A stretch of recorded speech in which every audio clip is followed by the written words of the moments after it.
Welcome to the Comic Sauce Podcast, where we talk comics and comics culture. I am Henry Liu, and today I'm joined by Christian Diadamo. Christian, how are you doing? Doing well, Henry. Thanks for having me. Of course. We are joined by Porfirio Rangel. Porfirio, how are you? I'm doing really well, Henry. Glad to be here with you good too. Awesome. The Comic Sauce Podcast is on social media. We are at Comic Sauce Pod on Twitter and Instagram. Check us out there. Today is September 9th, 2021. And yeah, we are just off of seeing Shang-Chi and the Legend of the Ten Rings all together last week. So we're going to talk some Shang-Chi today. But first, Christian and I, we talked about the Silicon Comic Convention in our previous episode, an episode that Porfirio unfortunately wasn't able to make. So we thought it might be cool to let you, Porfirio, voice your thoughts on the convention here and now. We won't spend a ton of time on it, but we definitely wanted to give you an opportunity to let us know how it went for you. How did it go? Okay, it was a lot of fun. Or at least, I made the most fun I can out of the situation. It just felt good being back at a con, seeing all the cool fan art again, seeing the cosplayers, um, like the celebrities in the panels weren't the best, I have to admit, but I think just the excitement and the fact that everyone just enjoyed being there made it just a lot of fun, you know. I got to dress up both days. The first day I was like Scarlet Wiccan, which is just like Wiccan in like a red chaos alternative costume. And then the second day I dressed up as Constantine, and that was a lot of fun.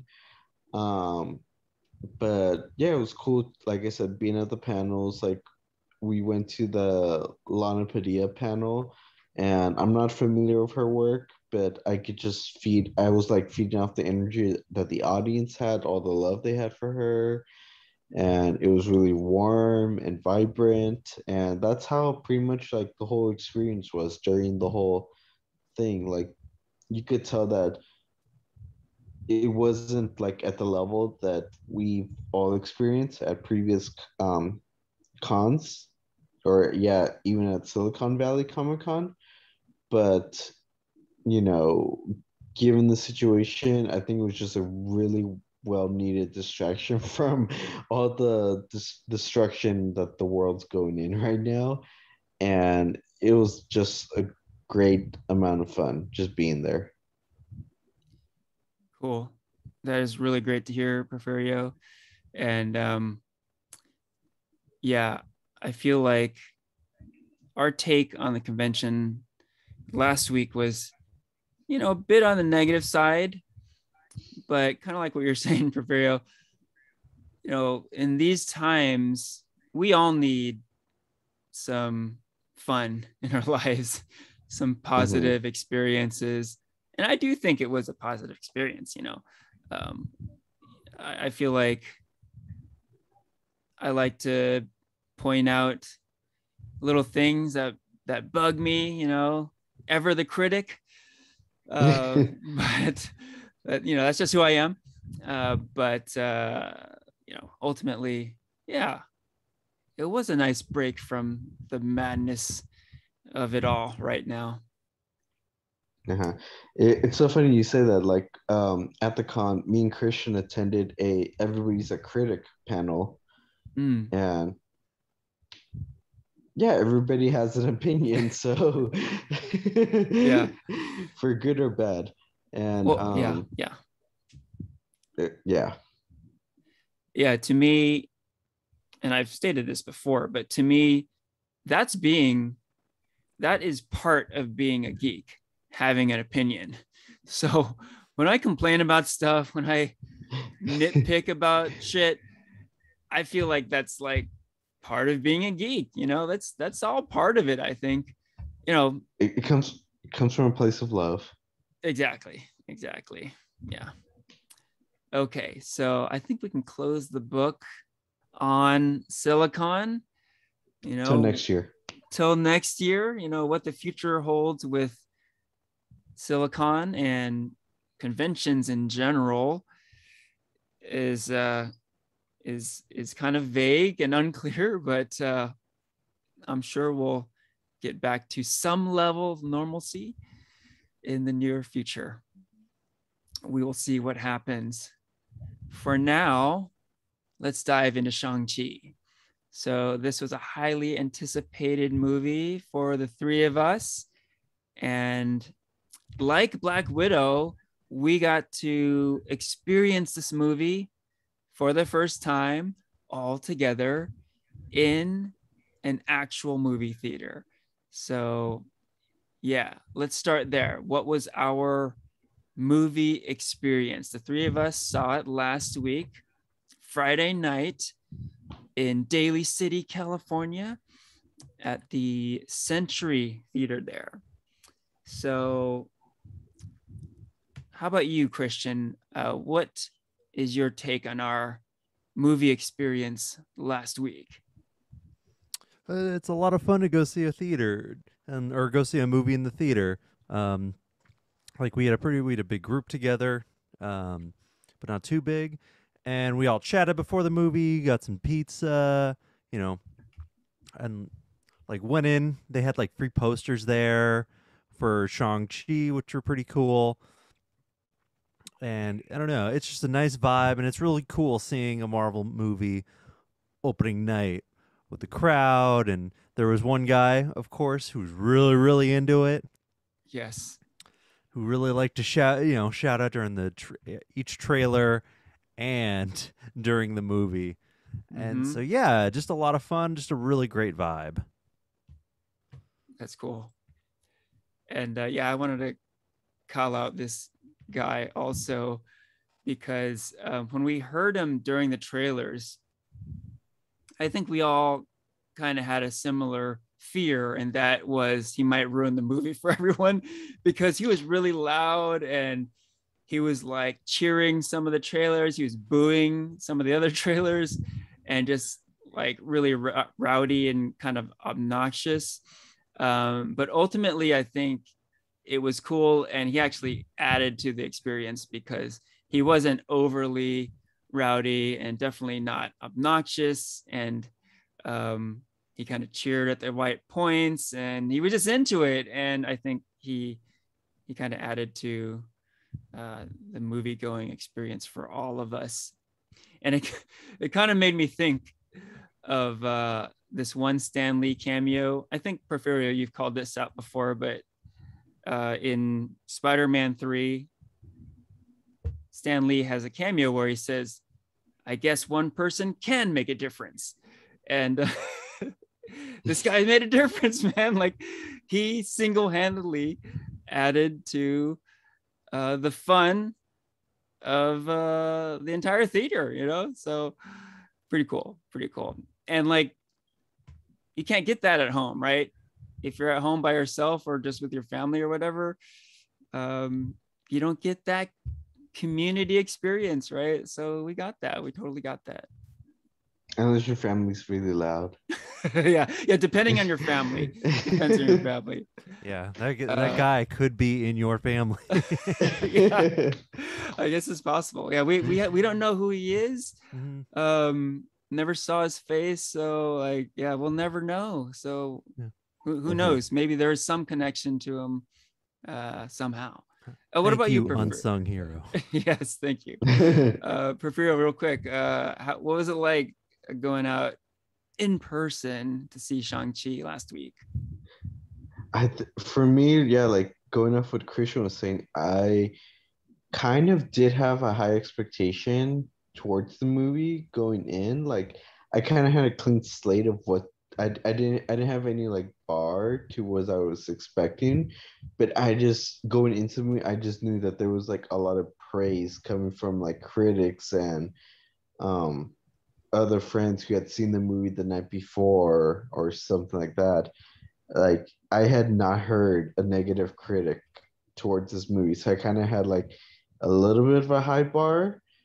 Mhm. Um, so but going into the movie, I thought it was just a great experience. Like going with you guys, going to Marvel Midnight Premiere, going with the guy, the unsung hero, going with our other half of the groups who is kind of new to Marvel movies, and just kind of like having like a mix of like a fresh take and a veteran to Marvel movies. It was just to have like everybody having a good time. I thought it was just really fun, and not even COVID could stop that. Nice. Great take. Okay. So let's get into the movie itself. So, yeah, safe to say we were all looking forward to watching this movie. Did it live up to our expectations? We'll definitely give our overall ratings at the end of this episode. Um, but let's get into it. I know we enjoyed the movie. Maybe we can talk about some of the things we liked about it. What are some of the positives of this particular movie? Are we talking spoilers or not yet? Oh, absolutely. And I'm glad you brought that up. We'll throw out the spoiler alert. Spoiler alert for Shang-Chi. We will get into plot points, etc. So yeah, what you got for us, Porfirio? Okay, so what I liked about it was um that it was a good movie that told a good story that um I was worried that this movie was just gonna be like a kind of like stereotype of like Asians, yeah, like Asian stereotypes like with the kung fu and um the family and I don't know, like maybe even like accents, but none of that was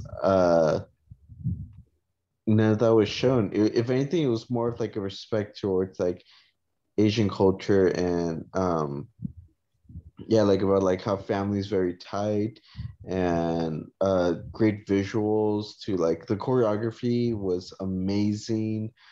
There was a lot of symbolism and it was just so beautiful and really, really awesome. Yeah, yeah, I like that take.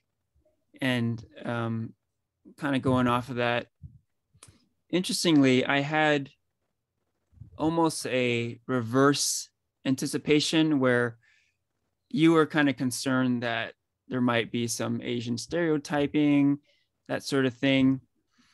My concern was a little bit more like, well, I hope they don't shy away from the kung fu too much because in this day and age, having a big budget kung fu movie might be perceived as like an Asian stereotype, right? So I was a little concerned that they might like shy away from traditional kung fu action, but they Hmm. didn't. This was a straight up kung fu flick. And I was so happy with that. Going in, and I think I stated this in a previous episode, but going in, I was really hoping that they weren't trying to make the Asian Black Panther movie. That was my hope. I really hope they weren't going to get into racial and political type stuff. Not to say that Black Panther was like a Spike Lee movie or something, but they definitely went there.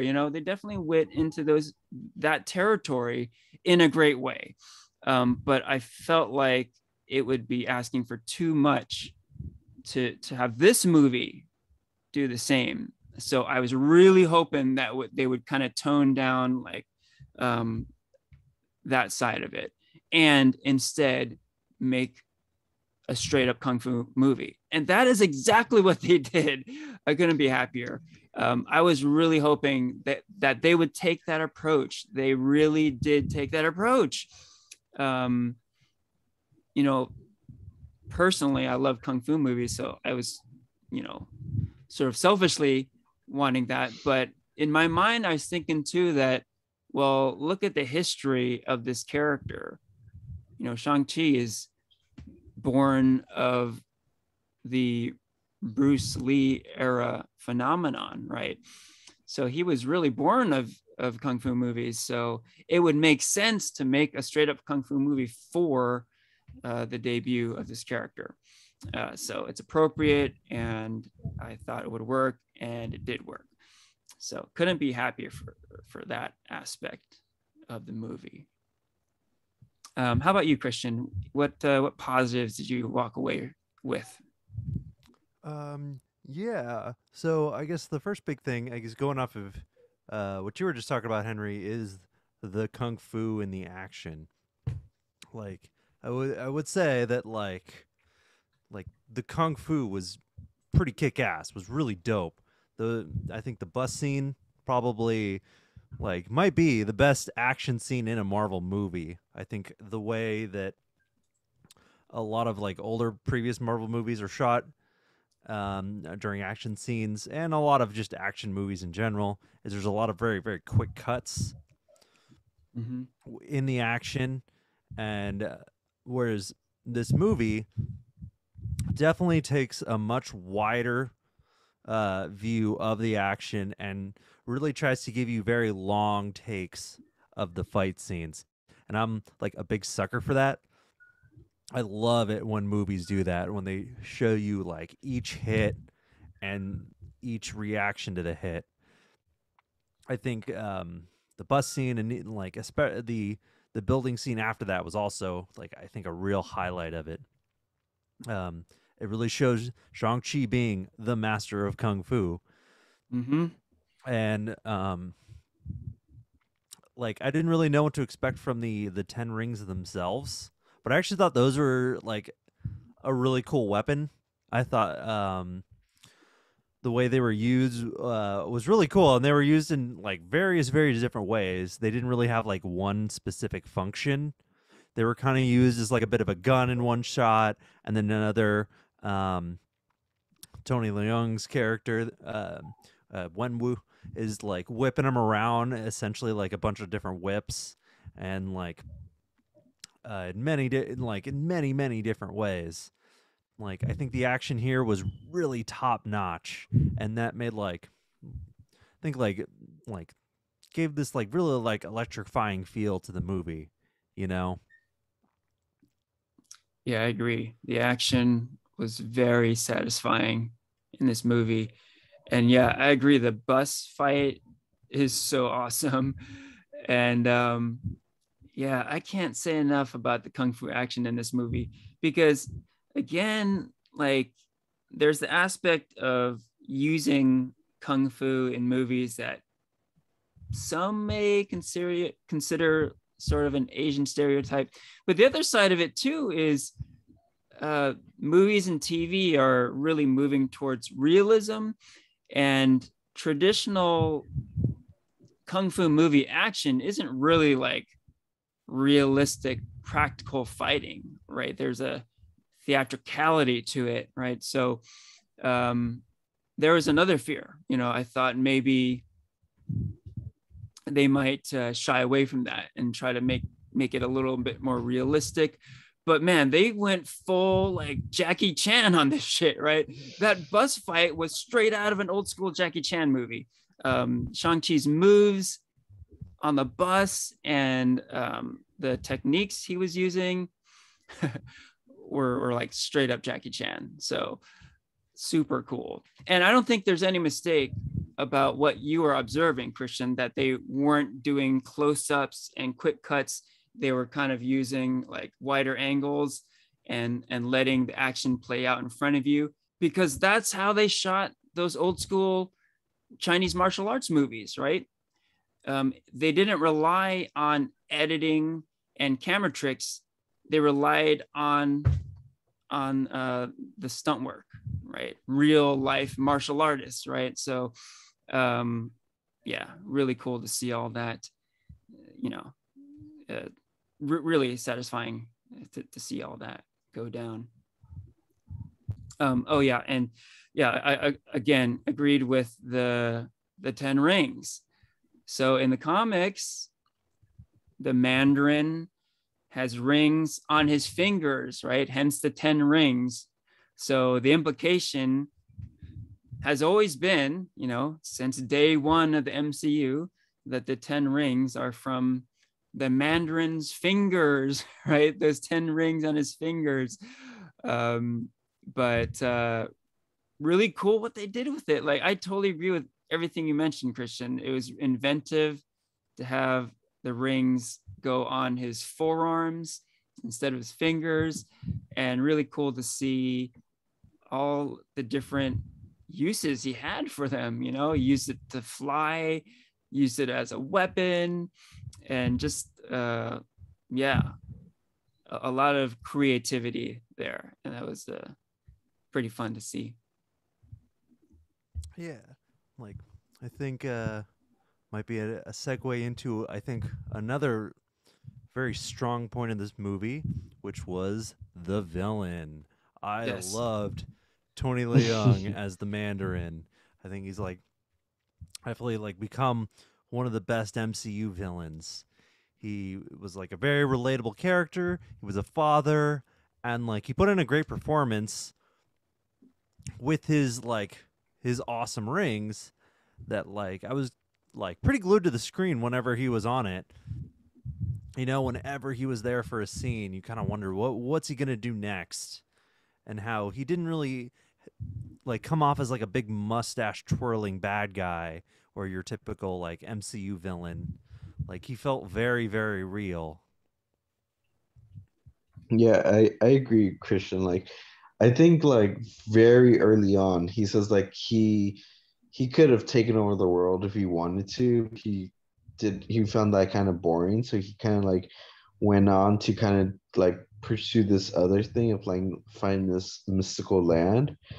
And I feel like, yeah, he was one of the better MCU villains because he was just so relatable. Like he just wanted to um come into this magical land to get his wife back. You know, it's totally something that's relatable that I feel like anyone would have done in the name of love. And like, you know, if you look at like MCU's best villains, like the Kingpin, Vulture, Killmonger, like none of them really have like a like I want to take over the world agenda, but more of like a like relatable kind of thing, like the small person just want to do their part um and just like be the best that they can be, but it's just like in malicious kind of ways.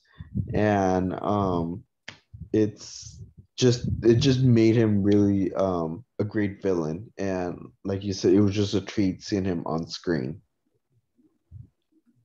Yeah, 100% agree with you guys. Tony Leung totally killed it, man. Here's a guy who's had a legendary film career in Asia, but this movie, Shang-Chi and the Legend of the Ten Rings, is his first Hollywood movie. His first movie in Hollywood, number one. This is a guy who's, you know, done amazing performances in Hong Kong cinema, and you know, hasn't spoken English for the majority of his film career. So what he did in this movie is really phenomenal. Like, he does speak Mandarin Chinese quite a bit in the movie, so we should call that out. Pretty cool that they didn't shy away from using Mandarin language and subtitles throughout the movie. There's another fear, you know, like, were they gonna dumb it down for the American audience? But no, they kept it real. They when it was appropriate to have Mandarin language, they had it. So the Wen Wu character certainly spoke Mandarin quite a bit. but a lot of his dialogue was in English, and he seemed like a total veteran actor even when speaking English. He just had this amazing presence to him, and they needed that. This is a character who lived for thousands of years, and like you were saying, Porfirio, he's essentially conquered the world in his lifetime. So there has to be this confidence, this royalty kind of feel to him, and that just really translated in his performance. You got the feel that this guy was just like a big deal, right? He didn't even have to say anything. You could tell just the way he presented himself. You just felt that presence. And he really brought a lot to this movie. And also what you're saying, Porfirio, about how he's kind of relatable. You understand his motivations. I totally agree with that too. Earlier in the movie, you actually get to see in a flashback how he fell in love with his wife, right? There's this extended sequence where you see them kind of falling for each other, right? And yeah, at the time it was a little bit like, why are we saying this exactly, but you really understand later because it makes sense why he does what he does later, right? He does all this terrible stuff in the name of love, and all that stuff earlier when you see him falling in love with his wife pays off at the end of the movie because you truly understand his motivations. So if it wasn't set up by that earlier stuff, it would be kind of this more stereotype villain where you don't really understand what he's doing, but you're just like, okay, he's evil, so I guess he's just doing that because he's a bad guy, right? But no, you really understand. You like it humanizes him, right? Even though he's this crazy like immortal type character with these all these powers, you understand why he does what he does. He does terrible things to his family, but ultimately you really understand why. And you brought up Killmonger, right, Porfirio? Similar kind of thing. Like Killmonger does really terrible things to his family, but again, because of the character development earlier in the movie, you really understand why he does what he does. So very cool. And I agree. Yeah, he's up there in the best MCU villains. No question. So what else was good? I certainly got other stuff on my list here. What else did you guys like? Okay, it's so funny how you bring up like, that the character spoke Mandarin in the movie. I think like one character that didn't speak Mandarin but understood it was Aquafina's character. Yeah. And for me, I just liked her character so much just because I was able to relate to it. Just like I feel like she brought like that like Chinese American experience, like, and they bring it up a lot, like, oh, you're totally westernized, like, what's your like Chinese name and everything. And I feel like also for me, like just being Latino, like there's this whole thing about like speaking Spanish and understanding the culture and everything. And like, yeah, like visiting relatives back home, it's like, oh, you're Americanized now, So I just like that whole like identity culture kind of aspect that her character brought. Great call out. I totally agree with that. And I would add to it that, we've been talking about how this movie doesn't get explicitly into racial and political territory. But, a couple of things it did really well. One is Asian representation. The cast is primarily Asian, and that alone was awesome. You just don't get that often, sadly, right? Tons of great Asian actors in this movie. And to me, I felt like if you had enough Asian actors, you're good. That's why I was like, you got all these Asians, just make a good fucking kung fu movie and I'm good. And I got that. but in addition to that, there are these cool layers too, kind of like what you're alluding to, Porfirio. There are different types of Asians in this movie. There's the Aquafina character, Katie, who's an Asian American. Her Mandarin is like not great. Then you got Shang-Chi himself, who is like Asian American, but he was born and raised in Asia, and he does have good Mandarin, and he kind of is part of both cultures. And then you just got straight up Asian characters like Tony Leung, and like all these different layers in between. It's really cool. And yeah, I think whatever the movie is lacking in kind of explicit racial exploration, it really shines with this representation and the complexity of the Asian American experience. You know, it's not explicit, but like once you start to examine it and dig a little deeper, you realize you get all these layers, and that's pretty cool. You know, like you can enjoy this movie as a straight up kung fu action movie, and I know I certainly did, but you can kind of dig deeper, and there is more to it than just the action experience. So I certainly appreciated that. Yeah, to add on to that, I really liked how at the beginning of the movie we got to see Katie's family. They lived in Chinatown, and like for like all the quick shots you get of San Francisco, I'm glad they got to focus on that. Like you really got to see who she was, and it helps like kind of ground and relate to this character. Like I thought she was like very, very well done.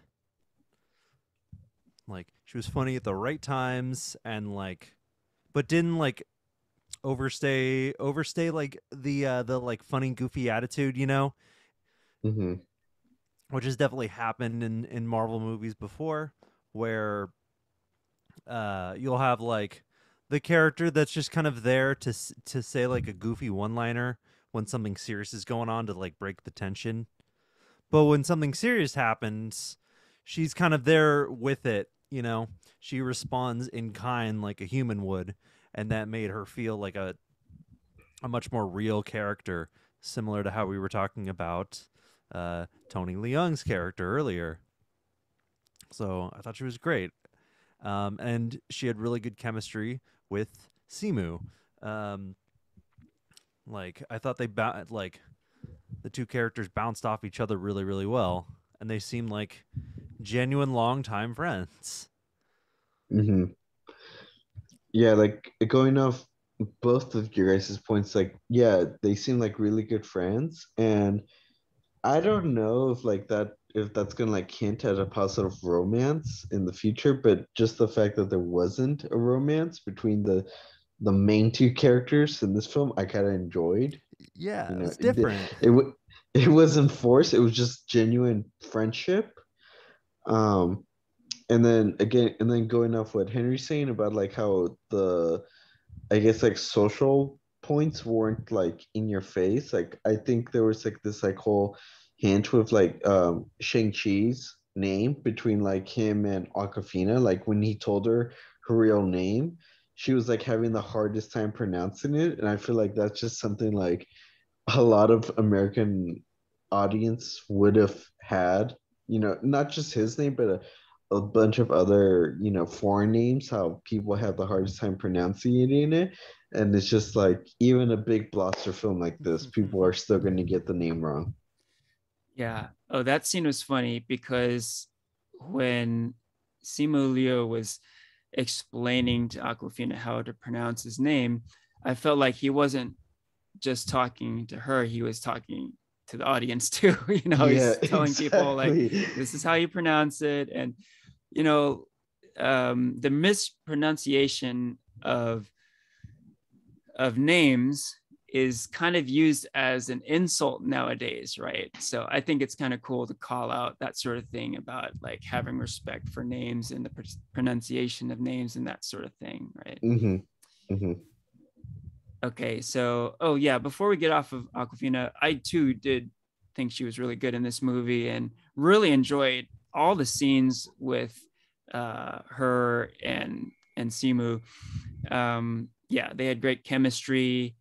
They are really funny together. Now, both actors are from uh, comedy TV, so I'm glad that they got to sort of flex those comedy muscles in this movie. They were definitely funny, and not just funny too. Like there's a scene later in the movie where Shang-Chi essentially admits to her that he did kill for his father, right? Very emotional, dramatic scene. And, they're as good together in a dramatic scene compared to comedic scene. So cool to see that. And yeah, just good to see them together. Now, you guys brought up the lack of a romance between the two characters. Now, I was gonna ask you guys that because explicitly no, they don't embrace and kiss at the end of the movie, but there was some, you know, implications of romance there. Like I think earlier in the movie, the grandma's like, "When are you guys getting married?" Oh yeah. And they're like, "Oh no, we're just friends. We're just friends." But then I did see this movie a second time, and I kind of noticed it a little bit more explicitly the second time. Like they're a little chummy. At the end of the movie, they kind of do this little hug, and they're always together. Now, what do you guys think? Is there some romance going on, or will there be romance, or what's your guys' take on that? I think so. No, go for it. As much as I don't want there to be a romance, because it's like, why can't there be like platonic, cool friendship between a guy and a girl? But there was definitely romance going on towards the end and everything. And so yeah, I wouldn't be surprised if eventually in the future they end up sharing like a kiss or something. Yeah, I think you're definitely right. There is a little bit of that tension that you see towards the end. And so it might be like, like Peter and MJ in like the Spider-Man movies. How they didn't really get together like until like the second movie. Although they weren't like best friend chums in Homecoming. So, I don't know. I definitely think they could go that angle. Um But I think what's nice is that like they're like taking the time to like lead into that rather than just like push it out right out of the gate. Yeah. Oh, I would add too, in the middle of the movie, when they're in Macau and Shang-Chi's about to battle his sister, he takes off his shirt, right? And Aquafina definitely gives him a pretty thirsty look when she sees him without a shirt, right? So I think there's definitely some vibes going on there, where it will lead. We don't know. I think in classic Kevin Feige territory, he's leaving it open, right? It could happen. Mhm. Doesn't necessarily have to happen, but he's leaving it open if they want to, explore that storyline, right? So it could happen. Mhm. All right. What else? Hey, I wanted to call out a character I really liked in this movie. Did not have a single line of dialogue, but the death dealer was really cool, I thought. I think the death dealer versus Shang-Chi battle is the best fight in the movie. Maybe not the best sequence. Like the best sequence would probably be that bus battle, but the best like straight up one-on-one fight, I think, is Death Dealer versus Shang-Chi in Macau. That is like straight up Hong Kong kung fu cinema action, man, and it's super fast paced, and the stunt work is like phenomenal. These are real martial artists going at it, and highly enjoyed that. I enjoyed that fight so much that I was actually kind of disappointed that later on the Death Dealer actually doesn't do much in the movie. Reminded me a little bit of Taskmaster in the Black Widow movie, but that was cool. And props to Andy Lee, who played Death Dealer, because he brought his A game here. And yeah, I was curious too, because there is Death Dealer merch. I've seen Death Dealer toys in Target and stuff, so I knew about them. And yeah, I was definitely like curious what they were going to do with them. I don't think they even called him the Death Dealer in this movie, but that's what the merch says. So it was cool to see him kick some ass here. I forget. Remind me, who did you see end up fighting at the end? So he fights the Michelle Yeoh character at the end, Ying Nan. The aunt, right? Yes, that's right. Okay, that's right. So who's the sister fight? She fights Razor Fist at the end. Okay. Yeah. Okay. Yeah. So that okay. Oh, go ahead, Christian. I was just saying, it's like, oh man, I kind of forgot about that too. It was like so quick. It really was, yeah. For a character that, yeah, like, you know, was so present during the first like 2/3 of the movie. So that might be a good segue into the not so great stuff of the movie, the final act, the MCU final act, where a lot of these movies do fall off a bit. But let's talk about the end of Shang-Chi. So yeah, interestingly, you know, we are all kind of struggling to remember, oh, who fought who at the end? You know, it should have been more apparent. Like, it could have been really awesome if you saw like really explicitly choreographed and distinct battles between some of these characters. If you got to see a showdown between the Death Dealer and Ying Nan, Shang-Chi's aunt, and Razor Fist versus Shang-Chi's sister, you know, but as it turned out, it was just kind of this big melee at the end, right? And everything was a little bit messy. Now, the end of the movie did have a heavy focus on Shang-Chi versus his dad, Wen Wu, and that was like well choreographed and a pretty kick-ass couple scenes, really. But I think it could have been better if they really highlighted some of these other battles, you know. And I guess I'll call it out now. The very end of the movie features two giant CGI dragons fighting each other, and it was pretty bad. It was pretty stupid. Like, what can I say?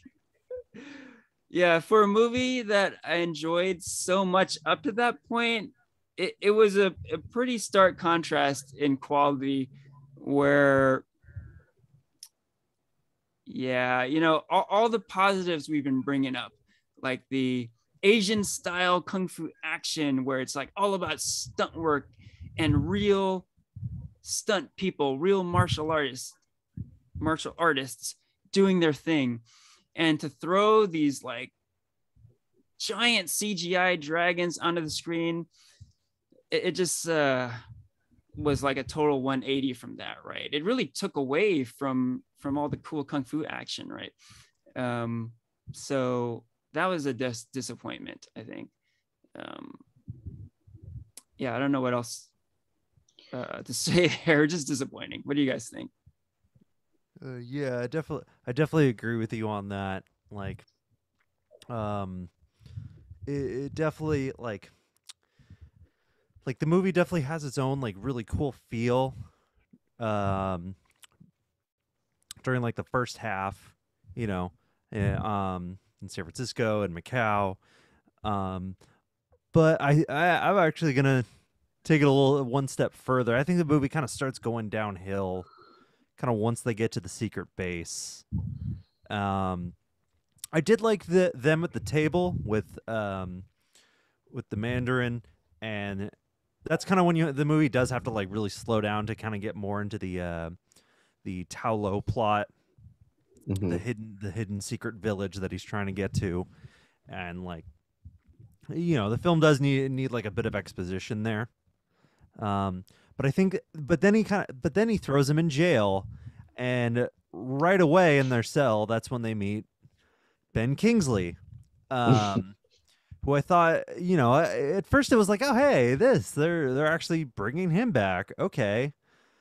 But honestly, I think that he like kind of outstayed his welcome.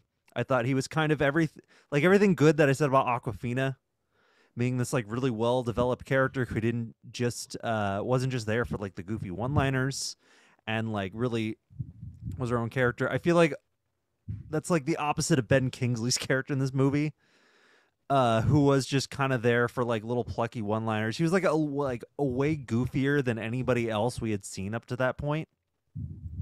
And and of course he brings in his little like pet, the like chicken pig that Aquafina called him.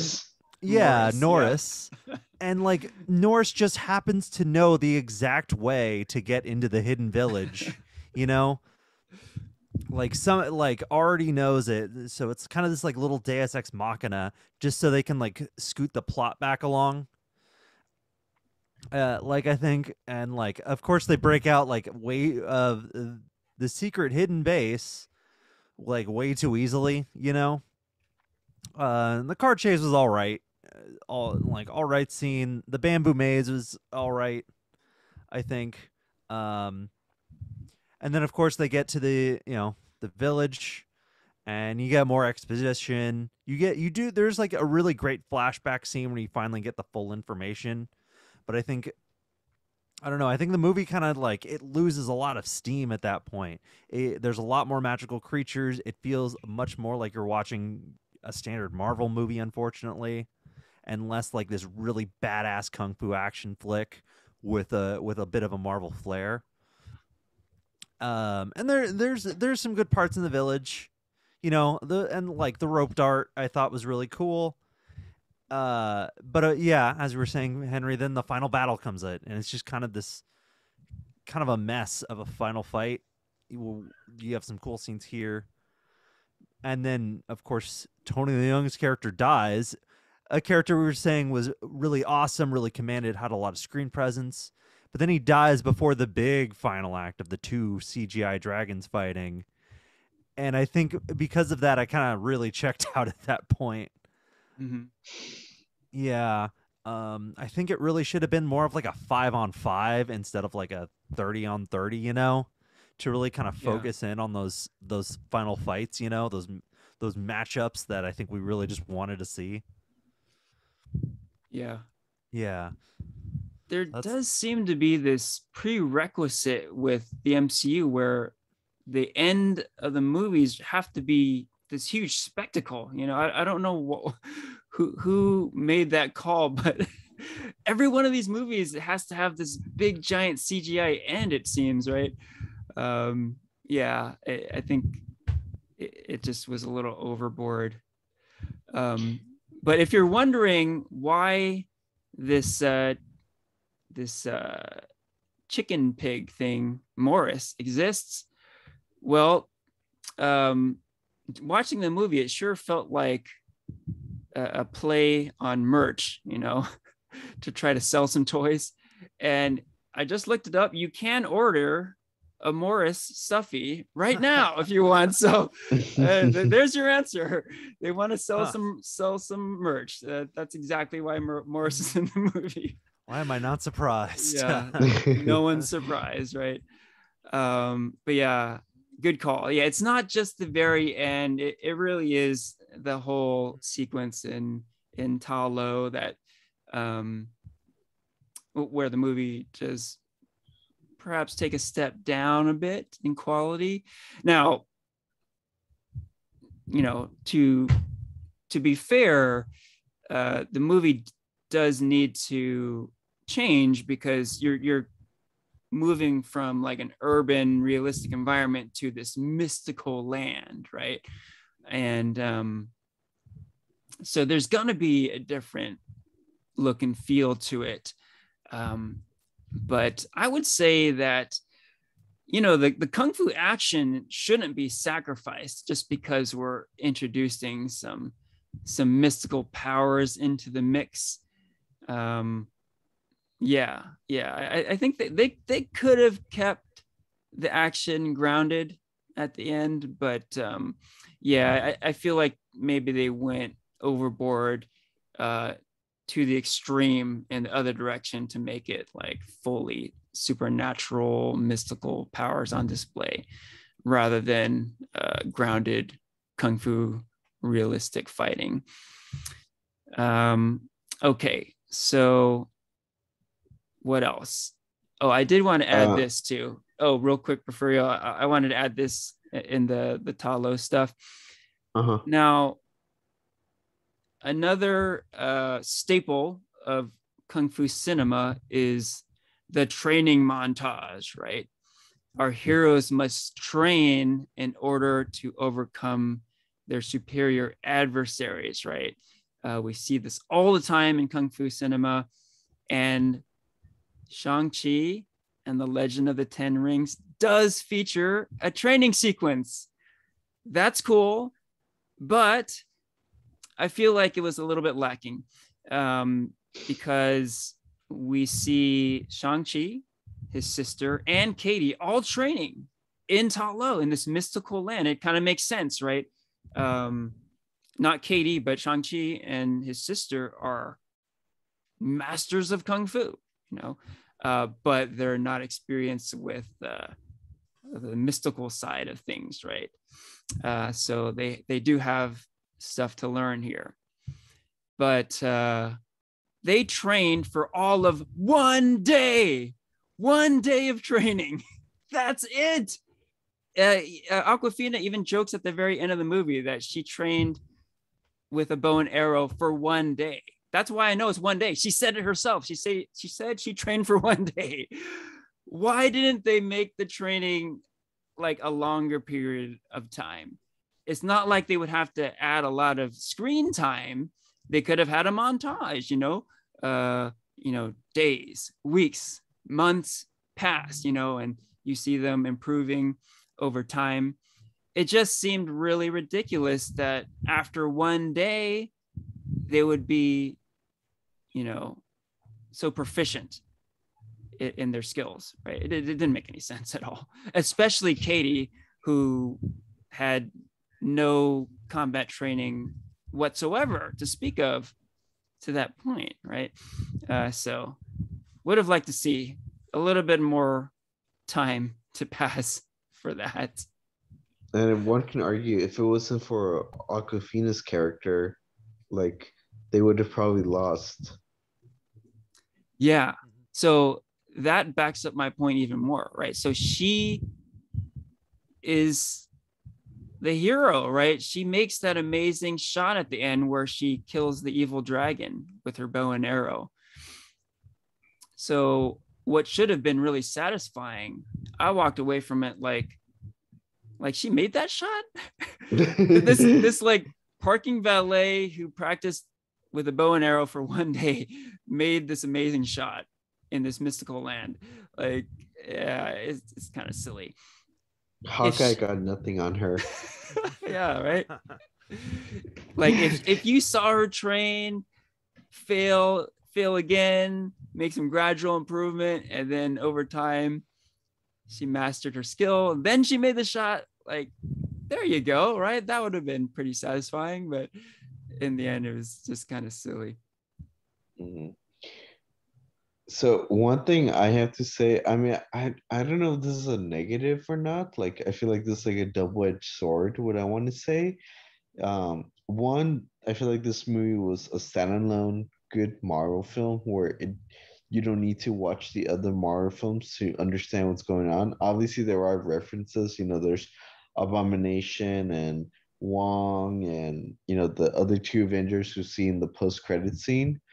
Um, but at the same time, I also kind of, I wish this kind of happens for like the rest of Phase 4 movies. Is like, how did the snap affect those movies? Because it seems like the snap didn't affect any of these characters. Like, no one in the village, none of Katie's family, like, no, it seemed just like nobody snapped away and they all hit the lottery and were able to move on. Yeah, interesting point. Hmm. We know this movie takes place after the snap because they actually reference the snap early in the movie, right? Someone says, it's like Aquafina's friend says, we live in a world where half the population can just disappear at the snap of a finger, right? So the snap has happened. And yet, yeah, kind of like what you're saying, Porfirio, we don't really see any effects of the snap, really. So I don't know. I feel like if you have to explain the snap in every MCU thing after Infinity War, then it can become kind of tedious, right? So I feel like, logically, they do have to get away from that sort of. But maybe I'll pose this question to you, Porfirio, then. Uh, what would have you like to see in the movie? Would you have wanted to see some sort of reference to it or anything like that? Yeah, I mean, yeah, I guess it didn't have to be big. I guess like just, something about like I don't know, one of the main characters like reappearing from the snap and just like saying something like, "Oh, uh like I am your life, yeah, can disappear very fast, and then so you're grateful for a second chance." I don't know, something like that.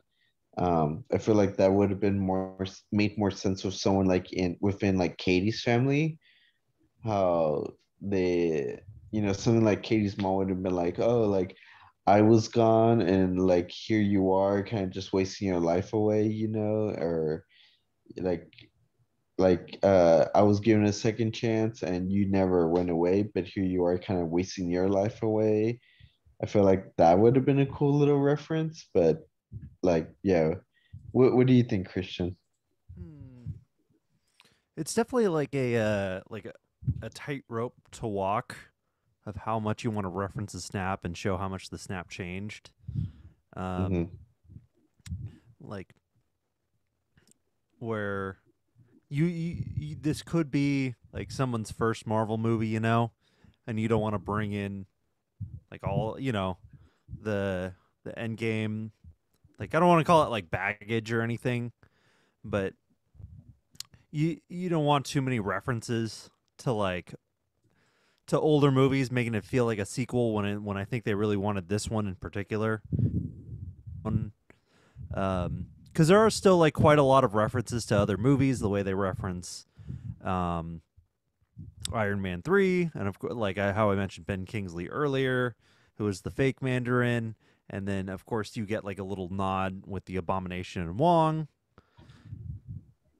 And so there's already like kind of tons of Easter eggs, and then they mention the snap, and so like it would have been nice like to have like a scene like kind of you were saying like another like reference from like one of the family, you know, and showing that it's a real thing with real consequences.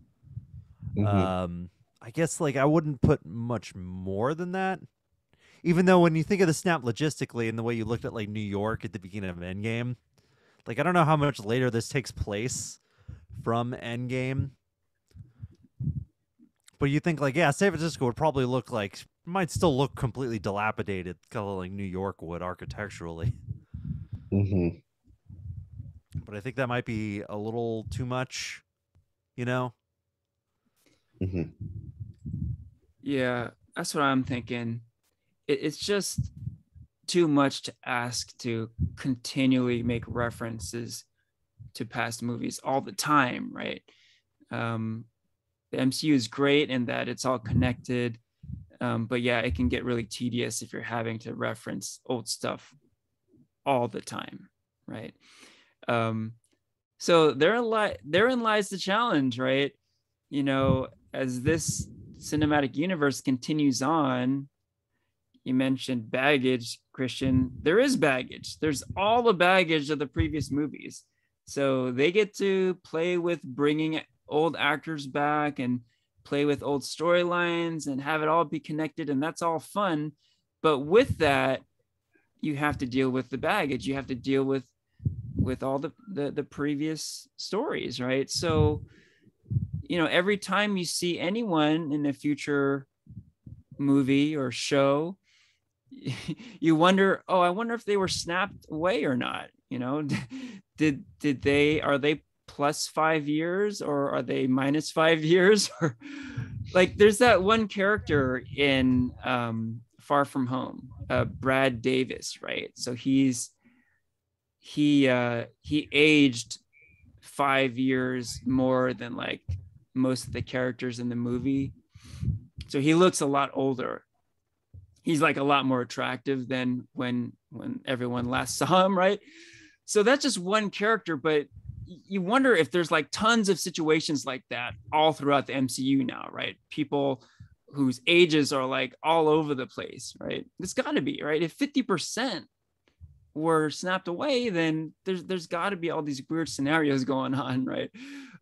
So we got to live with this baggage, and it's kind of weird because you don't want to bog down stories and movies and shows, but as fans of the MCU, we have to think about this sort of thing, right?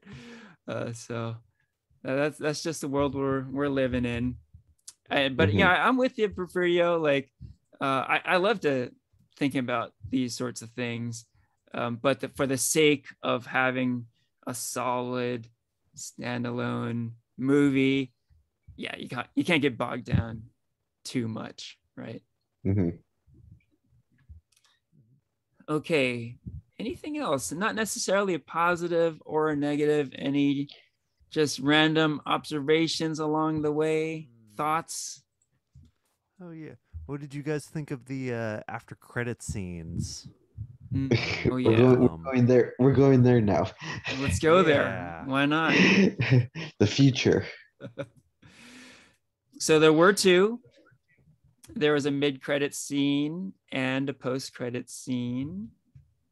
So, okay, so the first one was what? What happened in that first stinger?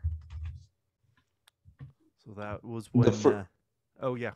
Why don't you tell it, Porfirio? Tell the story. So the mid-credit scene is when Wong kind of teleports Shang-Chi and Katie into his little, what's it called, the sanctuary, Yeah. right? And they talk with Bruce Banner and Carol Danvers, aka Captain Marvel, about the 10 rings and what they're made of, like where they come from, and that they're saying a message to somewhere. And so like I saw this funny comment saying that like now that Coulson's gone, Wong is becoming like the Coulson for like phase 4 and bringing people together. and and I forgot who said it, but somebody said like, oh, get used to it, like you're gonna get suited up, get ready for join the team, you know, just like that. And so there's just you know, I feel like that was an awesome scene, but just brought a lot more questions, like how is this connected? What do the 10 rings mean? Like so they're more than a weapon, like where is it coming from? And like, you know, Bruce Banner and Carol Danvers are just like eliminating options, like this is not alien and it's not vibranium, so what is it? So My guess is that it's gonna connect somehow to Eternals, but that's just my guess because I can't think of any other way it could be connected. Um, that doesn't already have like a previous like project connected to it because like the Marvel movies, like Captain Marvel 2, there's already like the Skrulls and the WandaVision character, what's her name?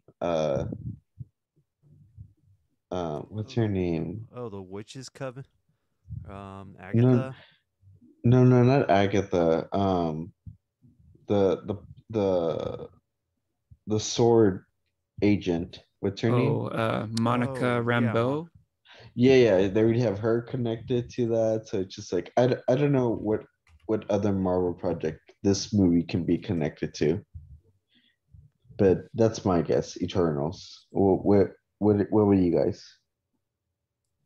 Well, historically, MCU stingers have teased the very next movie. So by Mm-hmm. that precedent, maybe it is a reference to the Eternals.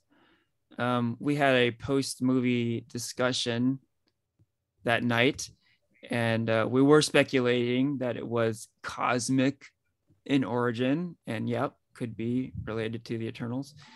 So it's definitely a possibility. I have no idea what the true origins of the Ten Rings are. So that could be it, I think. But a couple of other thoughts on that scene. Really cool. Like that scene really officially gave the stamp of the MCU, right? We are in the MCU. We got Avengers showing up and references to vibranium, et cetera, et cetera. So pretty cool to see and super funny. Like um, the end of the scene had Katie, Shang-Chi, and Wong going out to sing karaoke. So that was awesome. They singing like Hotel California. Yes, And which was prominent earlier in the movie, right? So, great scene. But I do agree, it did bring up a lot of questions. It talked about this beacon uh, that the 10 rings were emitting, right? No idea what that is about. Again, probably a teaser for what's to come. And interestingly, we see Bruce Banner, not the Hulk, not smart Hulk, but just regular old Bruce Banner. His arm is in a sling, so it seems like his snap injury is still affecting him, but he's not the Hulk. So I thought after seeing him in Endgame as Smart Hulk, that was just who he was for the rest of his life. But here we see him as a regular human. So that's another big question. How did that happen?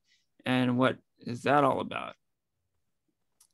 Yeah, you guys have any thoughts on that? Why is Bruce Banner just Bruce Banner and not the Hulk?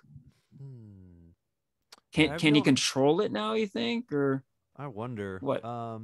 Because he talked about how in Endgame he went into just a tank of radiation and just like hung out there pretty much until he like became hulked out at the time until he had this like kind of zen, you know, version of himself.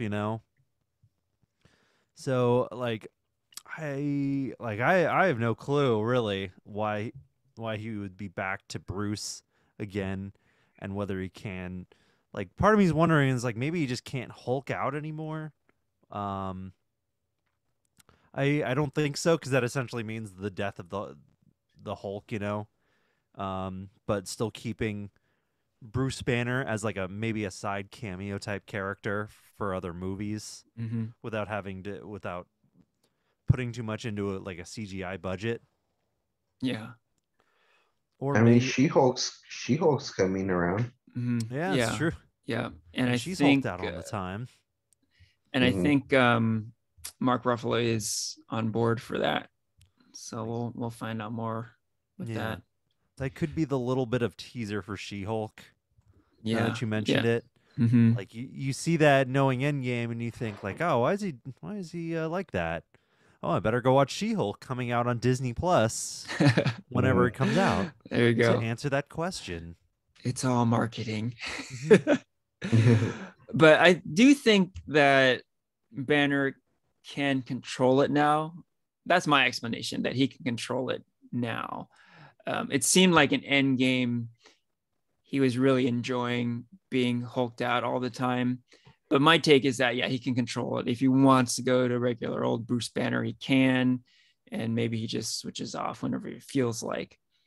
And maybe ultimately the answer to the question is Mark Ruffalo is tired of wearing dots on his face when he's acting, and he just wanted to play regular old Bruce Banner for that scene. Maybe that's as simple as it is.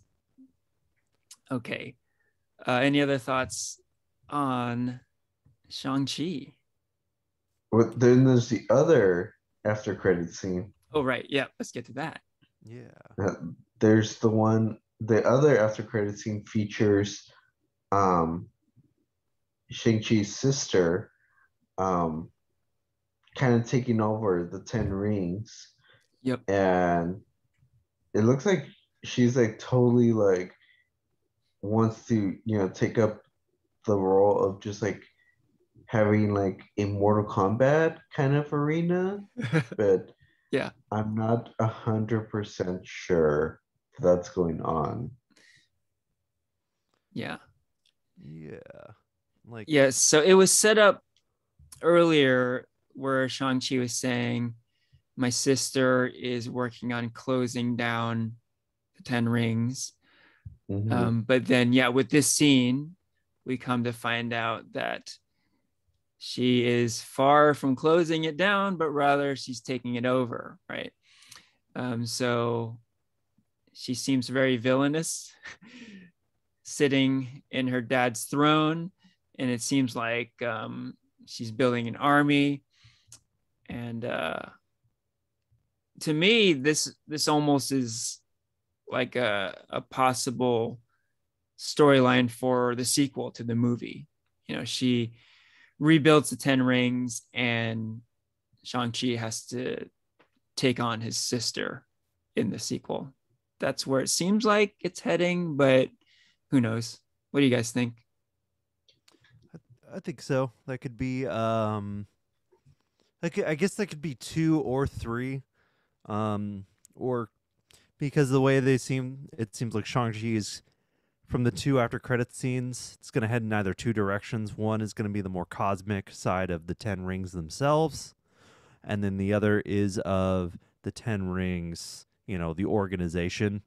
And notice how they at the end they say like the 10 rings will return, Yeah, and that's not right. saying Shang-Chi will return, even though of course we know he will return. Yeah. Um I I think I like that scene. I think another, I guess, kind of complaint I had about the movie was I think of all the characters, like I thought Shang-Chi's sister was definitely like the least developed and the weakest. Like overall, she shows up kind of late in the movie, and the entrance. She has a nice fight, but and some good scenes, but they're just kind of fight scenes, and that's it. We really don't know too much about her. So I thought this end Mhm. credit scene was a nice little payoff to her character, and like a nice little and a good hint that like they're gonna do more with her later, and we'll get that character development in a later movie. That they're just saving it.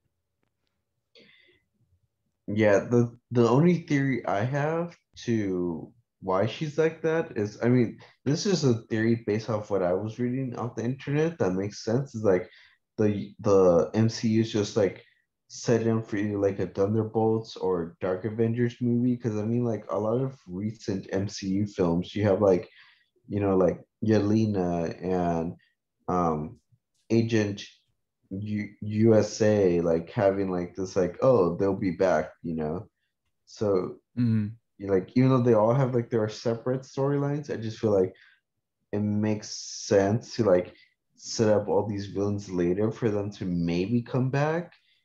later on for future films, like a Sinister Six kind of deal, and Mm-hmm. then like have like a reason to like bring back another group of Avengers or a new group that will replace the Avengers or something like that. Yeah, one thing the MCU has done is essentially hold villain tryouts, right? Like there have been a lot of villains in these movies, and some of them we never see again, like Malekith the Dark Elf. Never seen that guy again, right? But from Didn't he Thor die? 1, I don't even remember what happened to that dude. Maybe he died. Yeah, maybe that's why he's not back. But I don't think that's the only reason. But on the flip side, the villain from Thor 1, Loki, ended up on the highest stage, the main villain in Avengers 1, and he's been in the MCU all the time since, even after death, right? Um, He's so even had his own show. his own show, exactly. So here with Shang-Chi's sister, um, it might be one of those things where like they're leaving the door open to having her be a main villain uh, later on, or maybe some sort of team up. Maybe she's going to join the Thunderbolts with Yelena and US Agent, or maybe we'll never see her again. Like, you don't know. Actually, I think we will see her again because it did say the 10 rings will return, right? But yeah, what the future holds, we don't know exactly. Or maybe Henry, she'll give us the proper Mortal Kombat movie that we all There you go. deserve. Finally. If she held the tournament, yeah, that would Mhm. probably be pretty awesome. All right. So let's get into our ratings. On a scale of 1 to 5, what would you give Shang-Chi and the Legend of Ten Rings? Let's start with you, Christian. What do you think? All right. Um uh okay, so I think I'll give this movie a 4 out of 5. I think that like I said, it's a pretty electrifying movie. Like the combat in the movie, uh really really cool, like worth the ticket price of alone, just to see just those two big set pieces in the first half that we talked about. um you have great character, like for the most part. And like I had a lot of fun with this movie. Like we talked about before, it does dip in quality in the second half of the movie and loses a bit of that real charm. But I don't think it completely nosedives. I think it dips a little bit. It doesn't finish as strong as you wouldn't, but it's still a lot of fun. I definitely would recommend seeing this in the theater if you feel comfortable, if you feel safe. Um, it definitely is worth it. So I do recommend this. I would say like definite top 10 Marvel movie for me. I'm not sure, I guess, where exactly it places, if it places in the top 5, but highly recommend. Cool. 4 out of 5. 4 out of 5 from Christian. What about you, Porfirio? I would give this a 5 out of 5. I really enjoyed it. It was a lot of fun, great action, great storytelling, great visuals, great choreography. Like, sure, there are like some nitpicky things that I said that I wish or I didn't like, about like the references of it being a Marvel film or uh that, yeah, like some things that didn't make logically, but the enjoyment out of the film far outweighs any of those like little critiques that I have for it. And I highly recommend it. It's a really great film. Um, and it was just, I think, like a fresh of breath air from all the other kind of Marvel content that we've had throughout the year. Um, really good. 5 out of 5. Right on. Okay, for me, I'm gonna go with 4 out of 5. Definitely enjoyed this movie a lot. Big time props to the director. We haven't brought up the director yet. Destin Daniel Cretton. Phenomenal job. Not an easy task. I really love the approach. I mentioned this before, but the approach was super solid. He didn't try to do too much. Essentially, the approach was to make a fun kung fu movie. On that level, he nailed it. It's a really fun movie. It's a good time. It's not complicated. The plot is very straightforward. You get what you paid for here. Great kung fu action, and just very enjoyable. And yeah, I mean, we've covered a lot of the highlights of the movie, and there's just a lot going for it. There's a lot going for this movie. The context of it, I guess we should bring up too. We alluded to it earlier, but we're living in pretty crazy times right now, and anything that can put a smile on your face is very welcome. And this movie put a smile on my face, no question. I highly enjoyed it.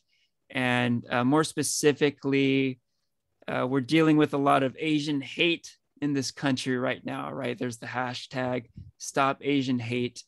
And to see a movie like this right now, it's so refreshing. You hear so many stories about Asians in this country being assaulted. This movie kind of flips the script on all that. So wonderful to see the images that I got to see here. Really awesome stuff. Yeah, I do agree with Christian about the end of the movie where the quality falls off a bit. That's probably where I'm dropping it from a 5 to a 4. But ultimately, a great experience watching this movie. 4 out of 5.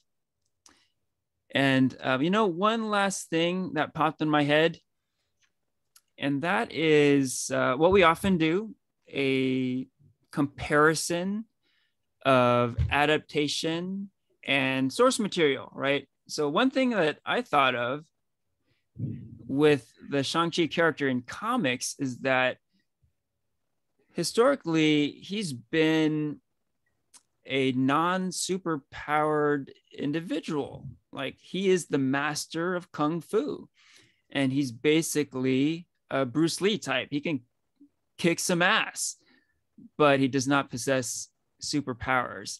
Now, the MCU Shang-Chi seems to deviate from this, right?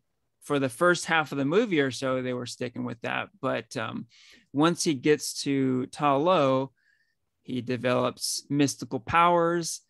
And at the end of the movie, not only does he have that, but he also has the 10 rings. So he went from a non-superpowered individual to an extremely powerful superhero at the end of the movie. Like, what are your guys' thoughts about that? Having this type of character in the MCU now, as opposed to the comic book origins where it's quite different. Let's see. I don't mind it. It's a nice progression for the character.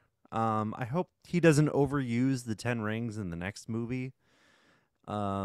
Because the best part of the movie is just the hand-to-hand combat. And so while I like the 10 rings, I thought they were cool. I don't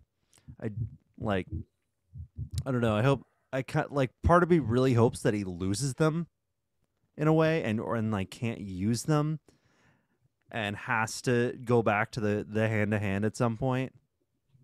Just because that part was so well done. Yeah.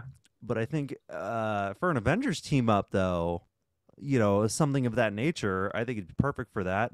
The rings are really cool, but I don't think he'll be like overpowered. They don't seem too overpowered compared to in relation to the rest of the MCU. Mm-hmm. What do you think, Porfirio? I think I don't know, I'm kind of like the opposite. I think that I prefer him with the Ten Rings.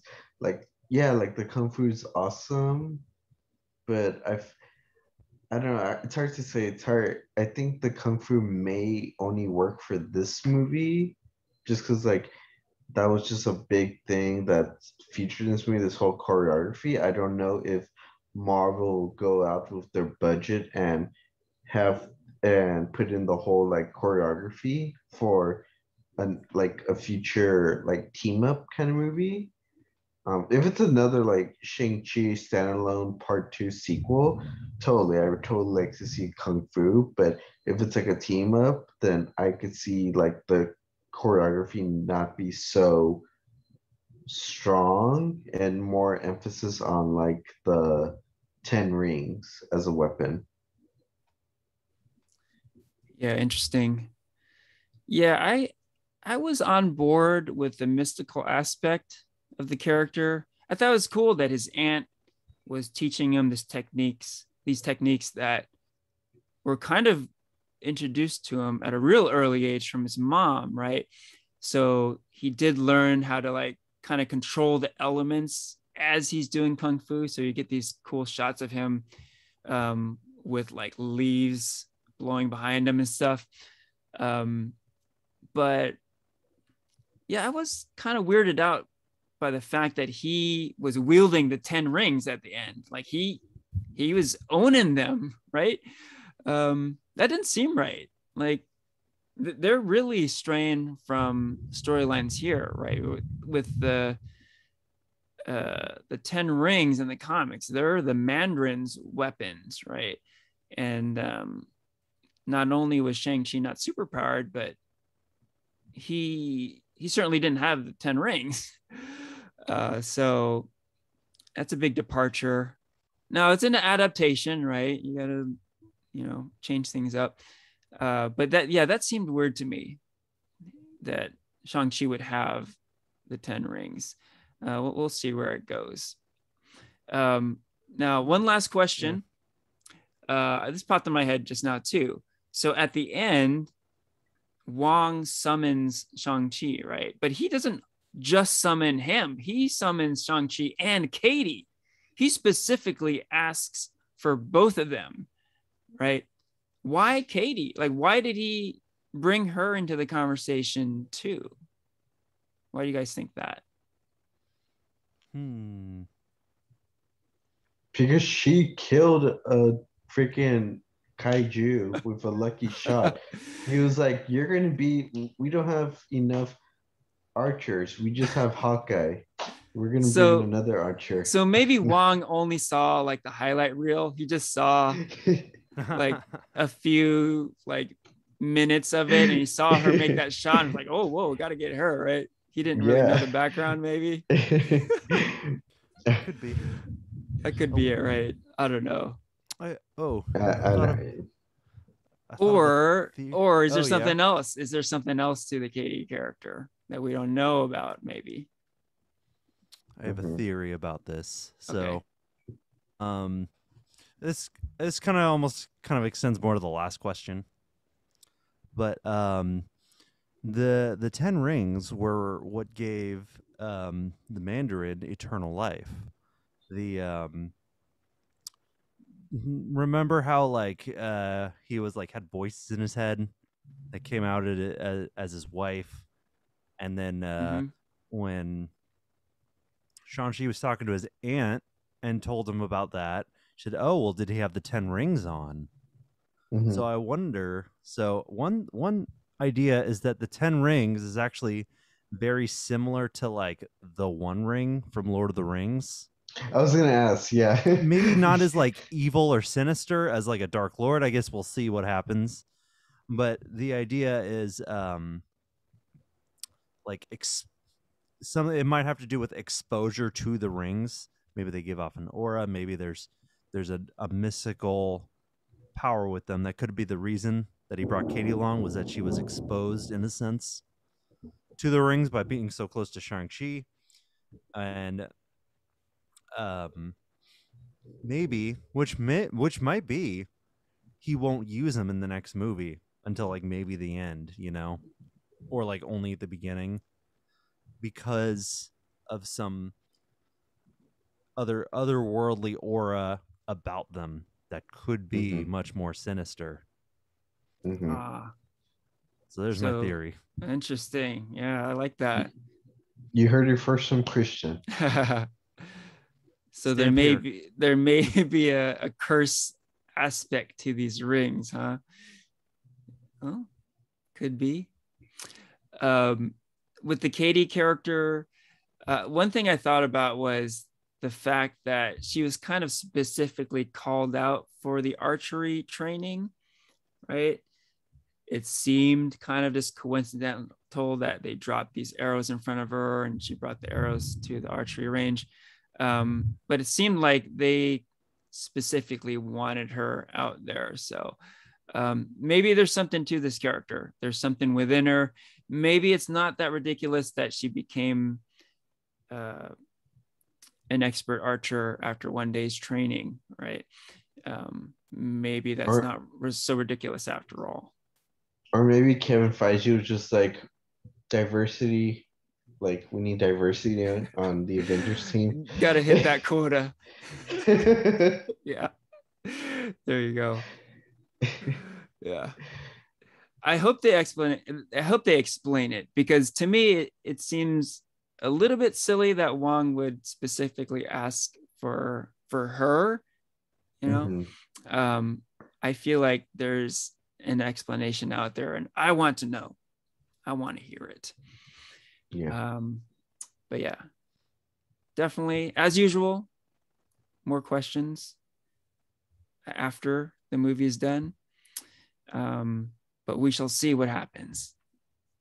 For now, we can wrap up the episode. This is farewell from Henry, Porfirio, and Christian.